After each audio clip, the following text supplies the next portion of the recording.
In 1989, the German company OB ran this ad in Germany's Berta magazine. The title translates to, "This is what a 4,000-year-old invention looks like today." The nod to ancient Egypt is indirectly made through the papyrus image. However, in another OB ad, the connection to ancient Egypt is more direct, with Nefertari, a royal wife, being led to the afterlife by the goddess Isis. As we explored the interwebs, we found several websites and people crediting ancient Egyptians as the creators of ancient tampons, which made us curious. Hi, I'm Dr. Smiti Nathan, and I'm an archaeologist. In this video, we're going to investigate whether ancient Egyptians actually used tampons. So let's get into it.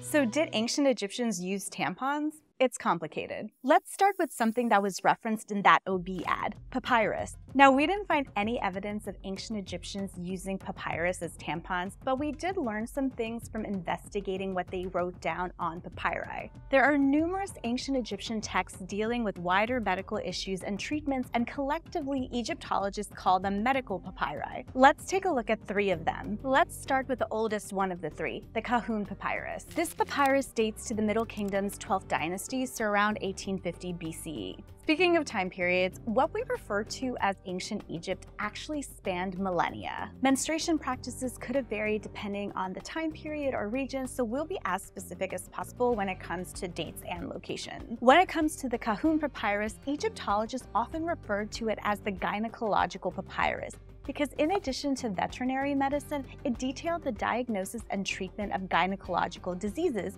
as well as issues with fertility, contraception, and pregnancy. This text even gives us a recipe for contraceptives, which consists of crocodile manure, honey, and natron, which is a type of salt. In this text, treatments frequently prescribe the use of plants, oils, or liquids to fumigate or be massaged onto the body, to be drunk, or to be inserted as pessaries. Now, pessaries are removable treatments that are inserted into the vagina, so while not exactly tampons, we're getting close. Next up is the Ebers Papyrus, which dates to around 1550 BCE during the New Kingdom period. However, this papyrus is technically a copy and compilation of medical ailments and remedies that we think were written down earlier during the Old Kingdom period. This papyrus has an entire section dedicated to remedies that are to be made for women. That brings up another important point. People across time and across the world have different conceptualizations of gender. Traditionally, Egyptologists have interpreted ancient Egypt to have two genders, male and female, with marked differences between the two. However, recent scholarship found examples of deliberately ungendered individuals as well as third gender categories. When it comes to texts, ancient Egyptian languages were gendered. However, recent scholarship has observed texts occasionally referring to gender categories beyond the male and female binary. So we're still figuring out things on this front. And when it comes to this video and this channel, we recognize that not all women and only women menstruate. So if a gender is clearly stated in an Egyptian text, we will say so. And if it's not so clear, we'll use a gender-neutral term like person. In the case of this particular section of the Ebers Papyrus, the text frequently uses gendered language, indicating that the desired audience of these treatments or remedies were women. In it, we find remedies for issues with menstruation and lactation, diseases of the breasts and genitals, aids for abortion and giving birth, and advice for nursing mothers. One particular entry dealing with regulating menstruation advised to douche the patient with a mixture of garlic and wine, and if that didn't work, with fennel, hibiscus plant, honey, and sweet beer for 4 days. So here we learn of treatments surrounding managing and regulating menstruation, but not so much on the tampon front. Finally, we have the London Medical Papyrus that dates to the Ramessid period around 1350 BCE. A section of the papyrus reads, "Anubis came forth to prevent the flood from entering the pure territory of Tayet to protect what is in her. This incantation is recited over linen yarn on which a knot has been made, placed inside her vagina." There are three important things to note here. First, ancient Egyptians mythologically connected menstrual bleeding with the flow and inundation of the Nile River. Second, the combination of knot tying and reciting spells aloud is common in ancient Egyptian medicine. Knots such as this one had protective functions and were mythologically connected to the ancient Egyptian goddess Isis. Yes, the same Isis pictured in the OB ad from earlier. Third, some scholars analyzing this text have interpreted it as a spell against bleeding that would be spoken over a knotted tampon, which would then be placed in the vagina.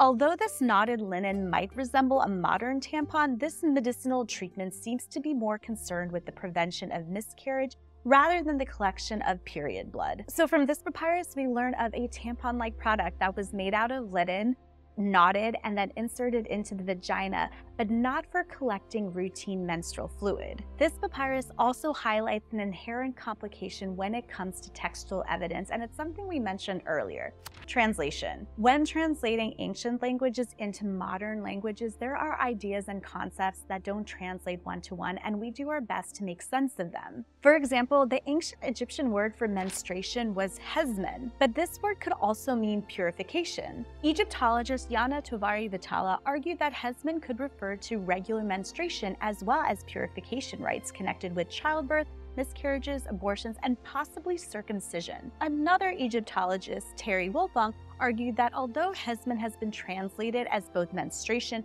and purification, the ancient Egyptians made a distinction between these two usages, and therefore we should not see these words as interchangeable.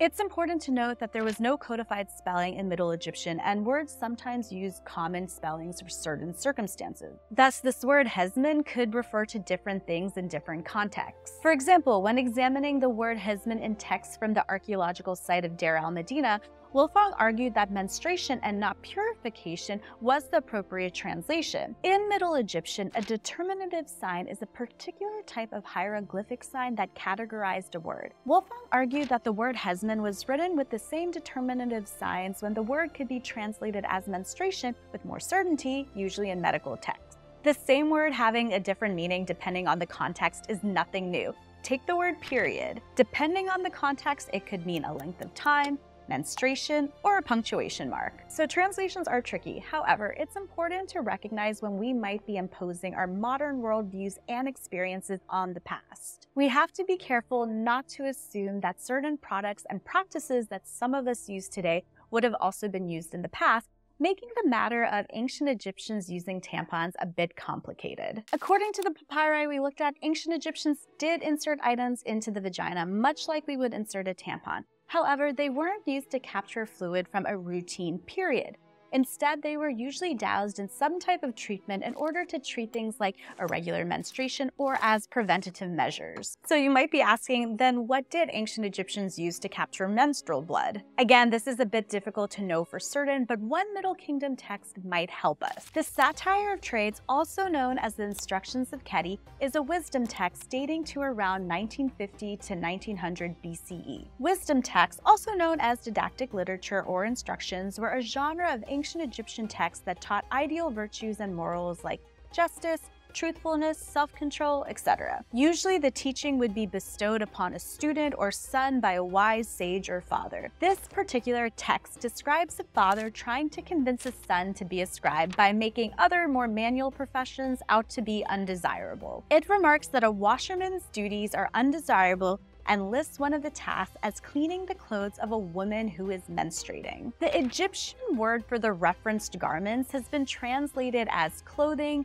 skirt, kilt, and loincloth. Terry Wolfong argues that the garment in this text could be interpreted as a woman's skirt stained with menstrual blood rather than a specific menstrual towel or loincloth. The idea of a dedicated product comes from another term which appears in the so-called laundry list at Deir el-Medina, and that most likely referred to towels or loincloths used during menstruation. Now, as we mentioned, menstruation practices could have varied throughout ancient Egypt, and I think it's fair to think that some people in different places might have managed menstrual blood differently. However, the reference to the garments worn by menstruating women in the Satire of Trade led some scholars to think that there were taboos surrounding menstruation in ancient Egypt. However, other scholars didn't think that was the case. Since this wisdom text presents all professions other than being a scribe as undesirable, the reference to menstruation clothes more likely indicates biases surrounding gender and laundry tasks as opposed to a widespread taboo. Tovari Vitala also argues that since these garments are mentioned together with other laundry items, there was probably no marked notions of social pollution attached to these garments. Another text known as the Calendar of Lucky and Unlucky Days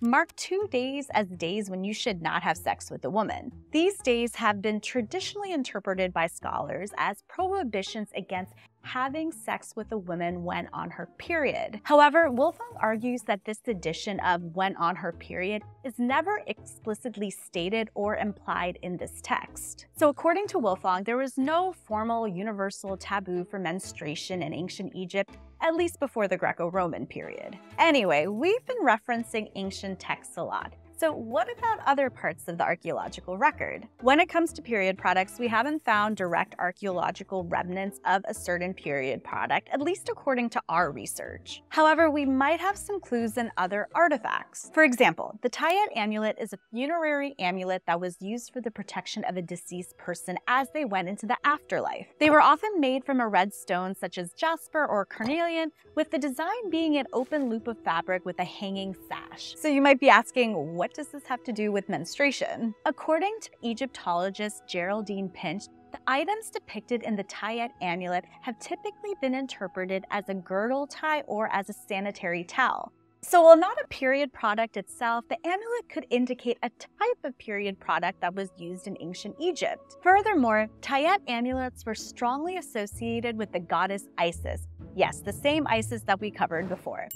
According to spell 156 from the 6th century BCE Book of the Dead by Ankh-Wahibre, the power of the blood of Isis is mentioned in this spell for a Tayet amulet. Pinch thinks that this amulet may be linked to menstrual blood and its role in the creation of human life. So this may be both an archaeological clue into the period products people were using in ancient Egypt, as well as larger beliefs surrounding menstruation. We also have some interesting finds from an archaeological site that we've briefly mentioned already, Egypt's New Kingdom settlement at Deir el-Medina. Deir el-Medina is quite a unique archaeological site.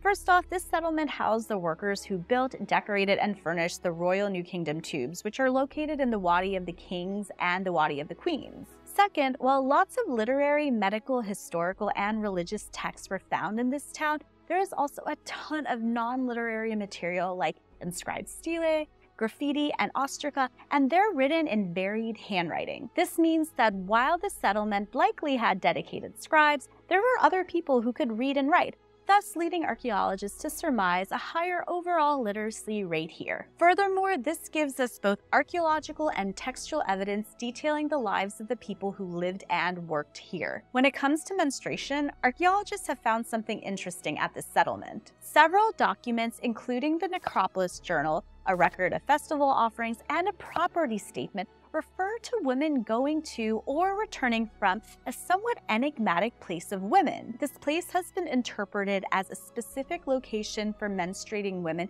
either for ordinary periods or with special circumstances. Furthermore, there are several documents indicating when workers were absent from work.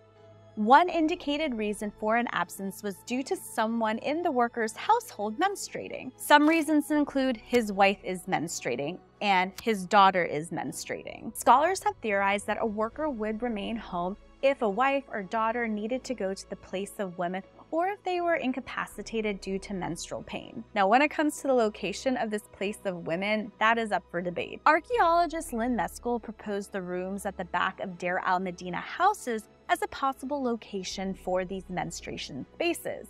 Whereas Egyptologist Terry Wolfgang argued that although there is no obvious archaeological evidence for a location, there are several structures outside the settlement that might have functioned as this place. So as you can see, we're still learning how ancient Egyptians conceptualized and managed menstruation. This includes the products they might have used and the places they might have gone. Ancient texts provide invaluable information, but how we translate these texts impacts our interpretation of past menstrual practices. When it comes to other material artifacts, as Anne Sherfield, who examined menstruation at Deir el-Medina for her bachelor's thesis, mentioned in a blog post, worldwide, the amount of ethnographic and textual work on menstruation is disproportionately larger than the amount of archaeological work on the subject. So there's still a lot of archaeological work to do, and if you're interested in learning more about what we do know about the archaeology of menstruation in other parts of the world, check out our video on that here. That's all for this video, and we'll catch you in the next one. Bye.